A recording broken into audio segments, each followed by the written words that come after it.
자, 주식 고수들은 딱 한 종목만 열심히 팝니다. 그래서 준비한 딱 한 종목 시간.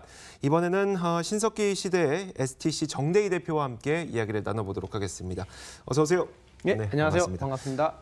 꽤 오래전쯤에 한번 찾아주셨다가 반응은 좋았으나 시간이 안 되셔서 저희가 오랜만에 다시 한번 모셨는데 오늘 저희가 준비한 내용을 먼저 한번 살펴보도록 할 텐데요. 워낙 요즘 증시가 좋지 못하다 보니까 참 많은 분들이 힘드시겠지만 그래도 이런 시점에서 이런 산업과 이런 종목에 좀 접근해 보시라고 저희가 준비를 한번 해봤습니다.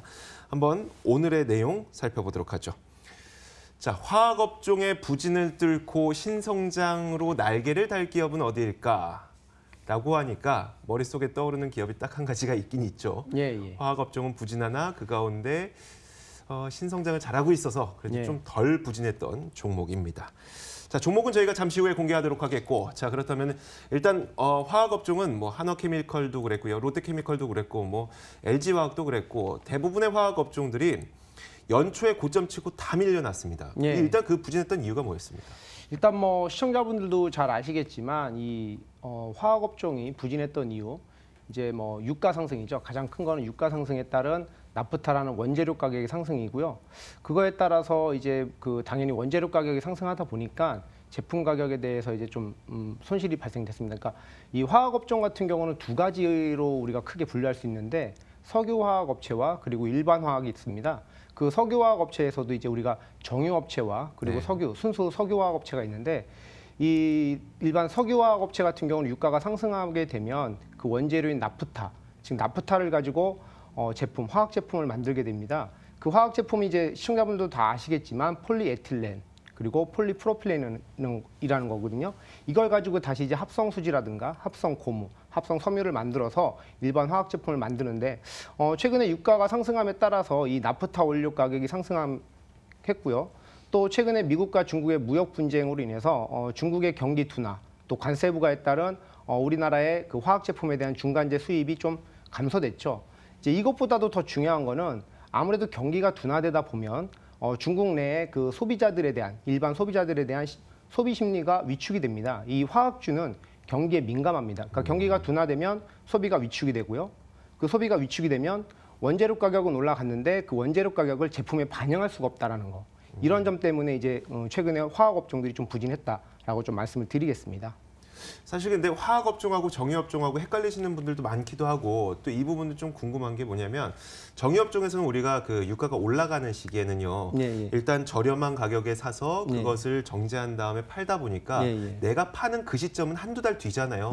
그때는 유가가 올라가 있어서 싸게 사서 비싸게 판단 말이에요. 근데 그 화학업종들도 마찬가지로 정유를 사서 거기에서 이제 나프타를 정제해서 그걸 팔잖아요. 그럼 마찬가지로 유가가 상승하는 시기에는 나프타를 좀 더 비싸게 살 수 있지 그러니까 팔 수 있지 않을까라고 생각이 드는데 이게 좀 안 맞나 봐요, 화학업종에는. 이제 그 부분이 좀 이제 뭐냐면 이게 주가가 좀 그런 부분들에 민감하게 반영을 하다 보니까 이제 일반 실물하고 좀 그런 부분들, 그러니까 우리가 흔히 스프레드라고 하는데 그런 가격들이 좀 낮아진다라는 그런 것들이 좀 선반영이 돼서 좀 주가가 빠진다고 보면 되겠고요.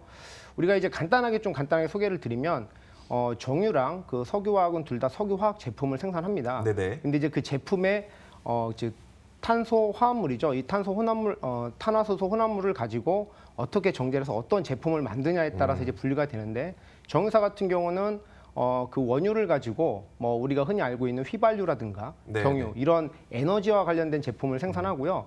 그 제품을 증류하고 나서 남은 이제 나프타라는 거를 가지고 일반 기초 소재, 이 화학 제품들에서 만들어내거든요. 그러니까 그런 부분들로 좀 우리가 시청자분들이 분류를 하시면 된다라고 좀 말씀을 드리겠습니다. 일단 유가가 상승하게 되면서 비용도 부담이 되고 거기에다가 미중 무역 분쟁 이런 것들 때문에 수요도 감축하고 이러다 보니 결국 화학업종에는 좋지 못한 영향을 미칠 수밖에 없다는 건데 결국은 이 미중 무역 분쟁에 대한 전망과 원유 전망이 굉장히 중요할 것 같네요. 어떻게 보세요?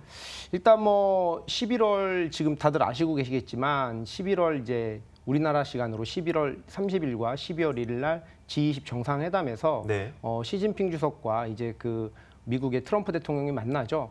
트럼프 대통령이 미리 좀 선전포고를 한 것 같아요. 그러니까 너 잘 준비해서 와라.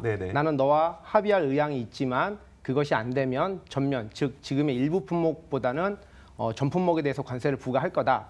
라고 이렇게 이제 좋은 발언의 취지도 말하면서 뒤에, 그러니까 미리 좀 선전포고, 역시 협상가답게 좀 선전폭을 해서 그 귀추를 좀 주목을 해봐야 될 것 같고요. 국제유가 같은 경우는 최근에 이제 차트를 잠깐 보시면서 말씀을 드리도록 네네. 하겠습니다. 원유인데요. 최근에 국제유가가 지금 보시면 2년치로 좀 보도록 하겠습니다. 국제유가가 최근에 조정을 받고 있어요. 지금 WTI 원유인데요. 이게 지금 보시면 75달러까지 올라갔다가 최근에 이제 69, 60, 어제 가격 기준으로 66.18달러까지 내려왔거든요. 그러니까 원유 같은 경우는 최근에 러시아의 에너지 장관께서도 이 공급 우려가 나올 수 있기 때문에 러시아에 대한 지속적인 즉 증산을 할 거다라는 계획을 밝혔고요.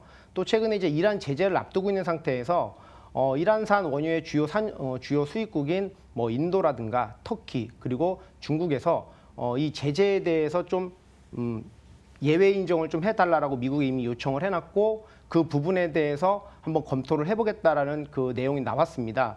그래서 이런 부분들이 좀 반영이 된다라고 보면 또 최근에 사우디 같은 경우에서도 또 이란을 또 증산하겠다라는 의향을 밝혔기 때문에 당분간은 셰일밴드 가격인 50에서 60달러 가장 안정적인 가격으로 좀 내려오지 않을까. 그래서 지금 66달러인데요. 제가 보는 전망은 한 60달러 초반까지는 충분히 내려와 줄 거다. 그럼 이런 부분들이 아마 정유화학 업체에는 아무래도 나프타 가격에 대한 그 원재료 가격에 대한 상승 부분을 좀 완화시켜주기 때문에 그렇죠. 좀 저는 괜찮을 거다라고 말씀을 드리겠습니다. 일단 그 두 가지 모두 극단적으로 흐르진 않을 거라고 전망을 해주신 것 같아요. 일단 원유의 경우에는 지금 66달러까지 내려왔는데 60달러까지 내려온다면 좀 안정화를 찾을 것이라고 전망을 해주시는 거고. 네.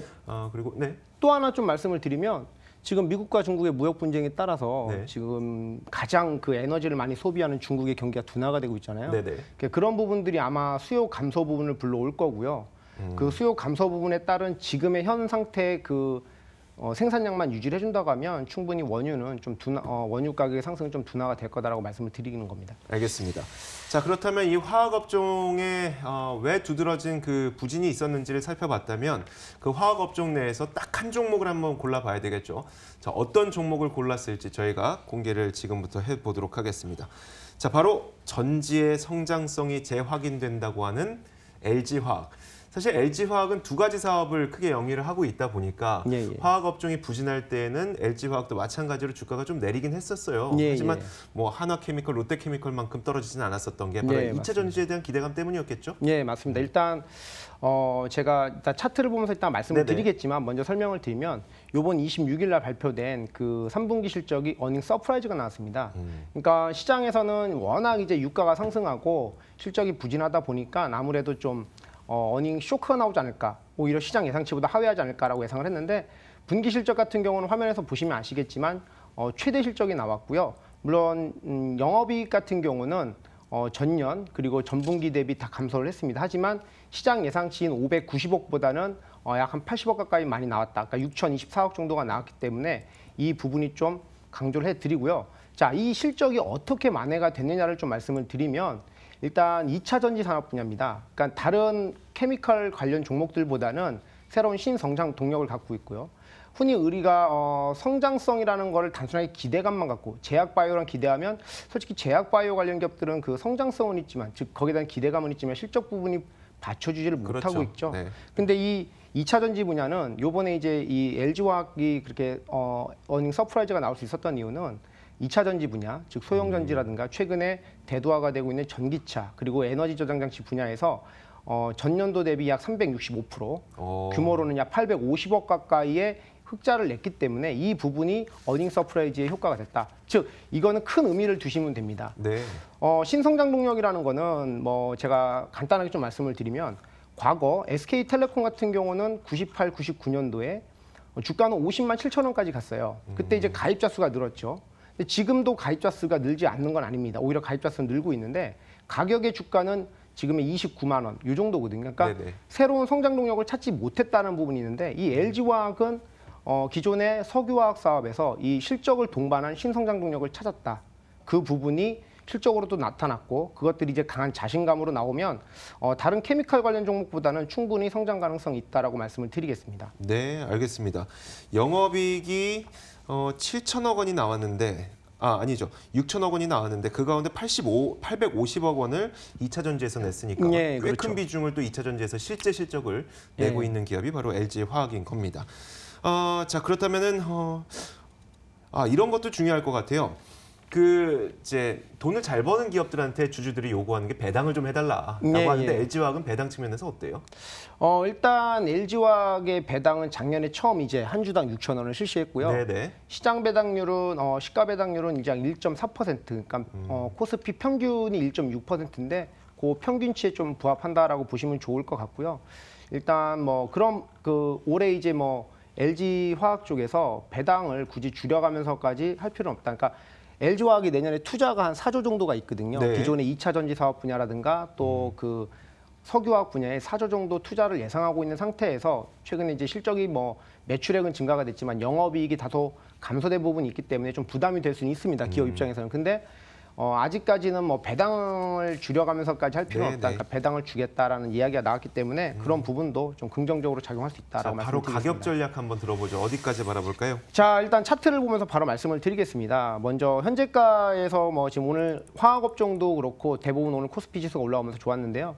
지금 보시면 34만 6천 원이기 때문에 이 가격에서 그냥 매수를 좀 해주셔라라고 좀 말씀을 드리겠고요. 손절가는 최저점이죠. 최근에 가장 찍었던 저점이 30만 2천 원. 그러니까 30만 원 정도 보시면 될 것 같고요. 목표가는 37만 원에서 40만 원까지 이렇게 잡으시면 될 것 같다. 그러니까 1차 37만 원, 2차 40만 원인데 이 밴드 안에서 여러분들이 좀 대응해 보시면 좋을 것 같고요. 또 최근에 외국인들의 수급도 들어오고 기관들의 수급도 이렇게 들어오고 있기 때문에 나쁘지 않다라고 말씀을 드리겠습니다. 네, 알겠습니다. 자, 이렇게 저희가 오늘 딱 한 종목은 LG화학을 살펴봤습니다. 자, 오늘 신석기 시대 STC 정대희 대표와 함께했고요. 저희 탐나는 주식 2PM도 여기서 인사드리겠습니다. 시청해주신 여러분 고맙습니다.